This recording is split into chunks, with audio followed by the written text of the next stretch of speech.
আমরা আন্তর্জাতিক অপরাধ আদালত ৩ও করতে পারি। আমরা যখন এই আন্তর্জাতিক অপরাধ ট্রাইব্যুনালে যখন বিচার কাজ শুরু করেছিলাম, আমাদের এই মূল ভবনটা একদম প্রিপেয়ার্ড ছিল না। একটা টিন শেডে কাজ শুরু করেছিলেন আমাদের বিচারকরা এবং চিফ প্রসিকিউটর তাজুলের নেতৃত্বে টিম। আমাদের পূর্ত মন্ত্রণালয়, গৃহায়ন ও পূর্ত মন্ত্রণালয় মাননীয় মন্ত্রী আদিলুর রহমান খান, আমাদের উপদেষ্টা আদিলুর রহমান খান, আমাদের যে পূর্ত সচিব আছেন, আমাদের চিফ ইঞ্জিনিয়ার আছেন, ওনারা প্রায় একটা অসম্ভবকে সম্ভব করেছিলেন। ওনারা প্রাথমিক এস্টিমেশন ছিল ওনাদের 3 মাসে কাজ শেষ করা, সেখানে ওনারা মাত্র কয়েক সপ্তাহে কাজ শেষ করেছেন 3 সপ্তাহে। আজকে আমরা যে দ্বিতীয় ভবন আছে, দ্বিতীয় যে ট্রাইব্যুনালটা আছে, দ্বিতীয় ট্রাইব্যুনালটা এই ভবনে পার্মানেন্টলি যেন উঠে আসতে পারে, এটা লোকে নির্মাণ কাজ শুরু হয়েছিল, সেই কাজটা আছে কমপ্লিশন হয়েছে। সেকেন্ড ট্রাইব্যুনাল অলরেডি কাজ করছে টিন শেডে, এটা আগামীকাল থেকেই আর কয়েকদিনের মধ্যে মূল ভবনে চলে আসবে। আমরা বিচার কার্যে যে সর্বোচ্চ গুরুত্ব দিচ্ছি, এবং এটা যে শুধুমাত্র আইন মন্ত্রণালয় না, আপনি গৃহায়ন পূর্ত মন্ত্রণালয় বলেন বা অন্যান্য সংশ্লিষ্ট যত সরকারি প্রতিষ্ঠান আছে, সবাই যে সর্বোচ্চ গুরুত্ব দিচ্ছে, আজকে দ্বিতীয় ট্রাইব্যুনালের কাজ অতি দ্রুত সম্পন্ন হওয়ার মধ্যে দিয়ে তা আবারও আপনার এটা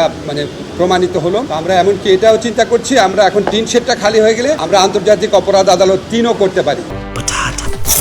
বাছাই করা আলু আর স্পাইসি সিজনিং এ প্রাণ পোটাটা চিপস নাকি বিস্কিট খেয়ে বোঝে নাও। যদি আমরা 3 করতে পারি, তাহলে আমরা অন্যান্য যে আন্তর্জাতিক অপরাধ আছে, যেমন গুম বা অন্য ধরনের যে আন্তর্জাতিক অপরাধ, সেই সমস্ত অপরাধের বিচার কার্য দ্রুততর করতে পারি। আমরা শুধু এটুকু বলে আমি শেষ করছি যে আমাদের টিম, আমাদের তদন্ত টিম আছে, আমাদের প্রসিকিউশন টিম আছে, আমাদের বিচারকরা আছে, ওনারা রাউন্ড দ্য ক্লক কাজ করছেন, প্রচন্ড আপনার ডেডিকেশন পরিশ্রম নিয়ে কাজ করছেন। এবং এটা সম্পন্ন করার ক্ষেত্রে গৃহায়ন ও পূর্ত মন্ত্রণালয়ের মাননীয় উপদেষ্টা এবং অন্যান্য সিনিয়র কর্মকর্তা বৃন্দ, সচিব, ওনারা আমাদেরকে অকুণ্ঠ সহযোগিতা করছেন দেশের স্বার্থে, আমাদের গণতন্ত্র পুনরুদ্ধারের স্বার্থে, আমাদের যে ন্যায় বিচার আছে, আইনের শাসন আছে, মানবাধিকার আছে, এটাকে সুপ্রতিষ্ঠিত করার স্বার্থে। আমাদের যে জুলাই গণ অভ্যুত্থানকালে যে আমাদের 1000-এরও বেশি ছাত্র জনতাকে হত্যা করা হয়েছে এবং হাজার হাজার মানুষকে পার্মানেন্টলি পঙ্গু করা হয়েছে, এই ভয়াবহ মানবতা বিরোধী অপরাধের বিচার অপরিহার্য, অনিবার্য। সেই বিচার করার লক্ষ্যে প্রথম থেকে আমরা অবিচল আছি। বিচারের যে গতি আছে, সেটা আমরা যথেষ্ট সন্তুষ্ট আছি।